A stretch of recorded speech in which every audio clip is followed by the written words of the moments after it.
Bom, agora vamos falar de atendimento ao cliente, uma função indispensável para todos os profissionais de uma empresa. Ainda que você trabalhe lá nos bastidores, no financeiro, na contabilidade, ou mesmo no caso da indústria, se você trabalha na produção e praticamente nunca se encontra com o cliente, ainda assim você precisa estar pronto para lidar com ele. Pois bastará um deslize para você colocar tudo a perder. A imagem da empresa e a credibilidade de um produto ou serviço. Para isso, convidamos um dos maiores especialistas brasileiros no assunto, o William Caldas. Eu vou mostrar aqui agora um kit do William, que está participando das nossas promoções. Esse é um livro no qual eu e o William somos coautores, em que é um tema que foi até o nome batizado pelo William, em que ele diz: do porteiro ao presidente, todo mundo vende, todo mundo atende. Quer dizer que nem aquele que trabalha lá escondidinho, que nunca vê ninguém, às vezes nem atende o telefone, ou nem tem contatos por e-mail com o cliente propriamente dito, ele não está dispensado de saber lidar com o cliente, nem essa pessoa. De jeito nenhum. Para você ter uma ideia, hoje um volume muito alto de treinamentos é feito para quem? Para as pessoas que não foram aculturadas a ficar de frente com o cliente. O pessoal da cobrança, financeiro, o pessoal da Copa, serviços gerais. Quer dizer, quanto mais todo mundo tiver imbuído do propósito da show, aí a gente começa a ganhar dinheiro. Aí funciona. Aí funciona. Porque às vezes as pessoas ficam assim: não, mas por que de repente atender tão bem ficou tão importante? É porque as margens de lucro estão cada vez menores em função do aumento da competitividade. Então, tudo faz diferença. Inclusive o atendimento, que é onde toca a emoção da pessoa, é onde ela se sente bem, cria confiança ou desconfiança, não é isso? Para você ter uma ideia, os produtos já saíram do foco da atenção. Hoje o atendimento, quer dizer, o que um cliente quer? Ele quer valor. O que é valor? É a consequência de um benefício. Então, digamos que eu chego numa loja e percebo que ali as pessoas não vendem produto, elas realizam o sonho das pessoas. O espírito é outro, o clima da empresa é outro. Quer dizer, as pessoas, a liderança está adequada para motivar as pessoas para bem atender. Quer dizer, todo mundo, quando eu saio daquele lugar, eu falo: meu Deus, que bom que eu vim aqui. Isso mudou minha vida. E eu quero voltar. Eu quero voltar. Que é o que toda empresa quer. Sim. Então vamos lá. A Lourdes da Cunha quer saber o seguinte: como devemos agir quando o cliente chega na loja e diz que está apenas dando uma olhadinha? Nós devemos deixá-lo à vontade ou insistir para acompanhá-lo nessa olhadinha? Primeira coisa, a gente deve agradecer porque ele entrou, né? Vamos agradecer a Deus porque ele já é um presente, né? Já é um presente. É uma oportunidade que ele está te dando. Se eu pensar assim, o que eu vou fazer? Aí é bom senso. Então, se eu percebo que se eu sou um vendedor treinado, eu vou entender qual que é o perfil desse cliente. No olhômetro eu já bato o olho e já tenho uma ideia de o que é. É uma pessoa que quer, ela é mais visual, ela quer, me deixa que eu vou procurar o produto. Agora, algumas práticas. Por exemplo, em vez de perguntar, posso te ajudar? Condiciona, coloca o como na frente. Como posso te ajudar? Eu peço uma resposta para o cliente. Eu crio, já começo um relacionamento com ele. Outra coisa, se ele não conhece a loja, e a maioria dos clientes, é difícil você pegar um cliente que conhece com a palma da mão dele a loja. Até porque tem produto novo todo dia, né? Então, por exemplo, eu já vi empresário que orienta o vendedor a falar o seguinte: olha, pergunta para ele se ele conhece a nossa loja. Na maioria fala não. Então, olha, então eu vou te ajudar. A deixa tá aí, A deixa tá aí. Uma outra coisa, por exemplo, eu já vi vendedores atrevidos, por isso que é bom o vendedor atrevido, ele fala assim, olha, ela fala, só estou dando uma olhadinha, ele fala: olha, mas eu sou tão bem pago para te ajudar, dar essa olhadinha. Quer dizer, acompanhe, fala o nome teu: olha, eu sou o William e o seu nome qual é? É Inácia. Quer dizer, quando eu falo o teu nome e você fala o meu, a gente entra em rapport, quer dizer, eu estou em sintonia com você. É o mínimo isso. Agora, tem gente que acha que é só ser educado, e só ser educado não basta. Se você quiser, acesse nosso portal e mande uma mensagem para nós pedindo para ser cadastrado, como fez o Carlos Bartolomeu Figueiredo. William, ele diz o seguinte: se o cliente estiver errado, mas achando que está certo, devemos dar razão a ele? E ele conta aqui: outro dia, um cliente da empresa onde eu trabalho cismou que havíamos entregue a encomenda dele faltando uma peça. Mas aí o Carlos diz: mas eu tenho certeza que nós não fizemos isso, porque eu mesmo conferi antes do entregador sair, a carga foi fechada já. Eu não podia chamar esse cliente de mentiroso. Acabei engolindo a reclamação e pedi para o meu chefe repor a tal peça que teria ido faltando, segundo ele. Eu agi certo ou eu deveria ter discutido com o cliente?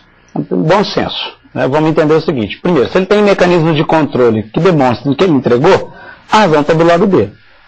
Agora, se ele não tem esse controle, e eu vou plagiar aqui o Lúcio Costa, foi o seguinte: custa barato, dá razão para o cliente. Numa situação onde é uma peça de roupa, alguma coisa assim, dependendo, que é aquela história, um insatisfeito, ele vai falar para um monte de gente. Né? Então, se o bom senso manda nessa situação, eu acredito que ele fez a melhor escolha, que foi, de repente, repor a peça, o cliente está satisfeito, não falou mal dele para mais ninguém. E, às vezes o problema chama comunicação.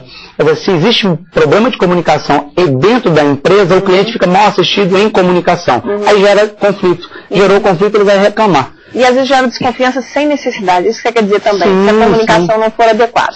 Essa pergunta é do José Maria Esteves. Ele diz o seguinte: como lidar com problemas internos que afetam a venda, você acabou de citar a comunicação aí, e que são percebidos pelo cliente? E ele dá um exemplo. Devo dizer que a entrega atrasou porque o carro quebrou.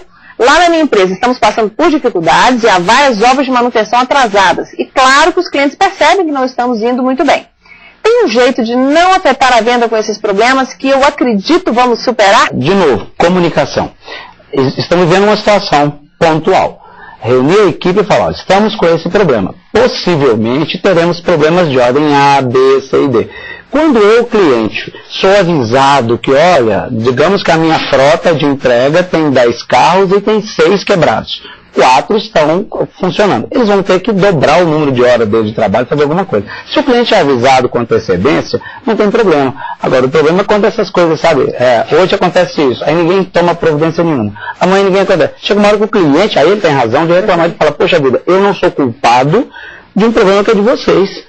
O novo cliente, ele quer gente que está antenado com isso e está querendo, gente organizada, empresa organizada, onde treine as pessoas. Quer dizer, um funcionário desavisado, nossa, quer dizer, um cliente perde a paciência. Se ele é mal informado em relação às possibilidades da empresa dele, ele jamais vai conseguir informar corretamente o cliente. É isso que você está dizendo? Sim, comunicação pura. Uma pergunta aqui do Marcos Dantas, ele quer saber o seguinte: qual que é o meio mais eficaz para captar clientes para uma pequena empresa de embalagens descartáveis? Você não deu muitas informações aqui, né, Marcos? Vamos ver se o William consegue te ajudar de alguma maneira, William. Vamos lá. Existem, por exemplo, uma coisa que eu costumo dizer, que às vezes a empresa já tem um cadastro, ainda que modesto, lá na empresa.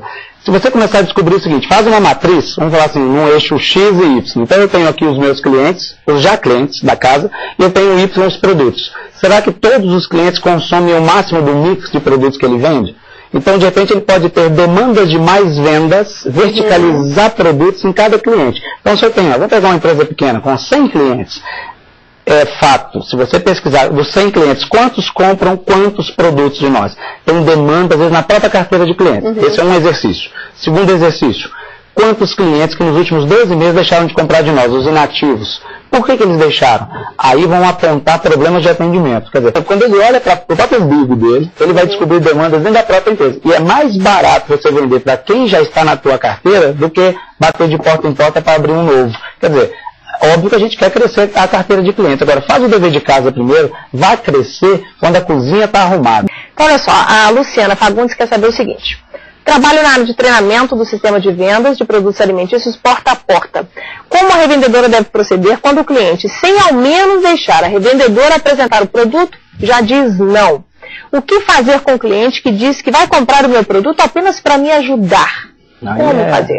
Primeira coisa, esse tipo de situação, quando está acontecendo, se o vendedor está dizendo, não, os clientes não querem me atender, eu chego lá sem avisar e tudo mais, primeira coisa, tem um negócio chamado coaching.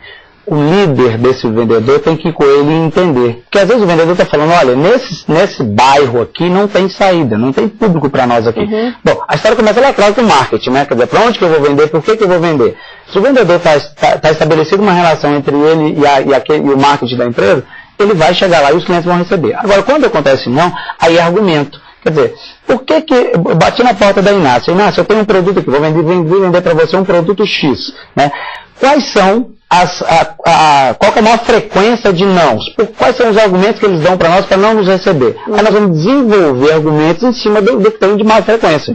Agora, pode estar acontecendo também com a Luciana uma seguinte situação: às vezes o marketing definiu que o canal de venda preferencial era porta a porta, mas o produto dela não é um produto para ser vendido de porta a porta. Pode ser que eles tenham um erro estratégico nessa venda? Sim. Então, por isso que eu falei, a coisa pode começar lá atrás. Agora, para resolver rapidamente essa questão, primeira coisa, o gerente desse vendedor está indo com ele? que gerente para ficar na empresa é bom. Agora, gerente para ir com o vendedor no porta a porta, vai lá com o vendedor. Observar o que está acontecendo. Entende que é o vendedor, porque tem muito vendedor que às vezes fala comigo, William, eu estou sofrendo que não acreditam em mim. Eu falo as coisas e tem gerentes que já fizeram esse trabalho de ir a campo e descobriram mesmo. Foram 2 pessoas agora falando para a empresa, realmente vamos melhorar nossos argumentos, vamos treinar. Fica achando que o vendedor é que é ruim, quem vai trocando vendedor e não estabelece uma equipe. Sai, né? caro também ficar trocando, né? Quer dizer, vai com ele, passa uma semana, não é um dia também só. Ok. William, muito obrigada, até a próxima. E para você anotar o contato do William, é o telefone 31 9731 8401 ou então acessando o portal dele, williamcaldas.com.br.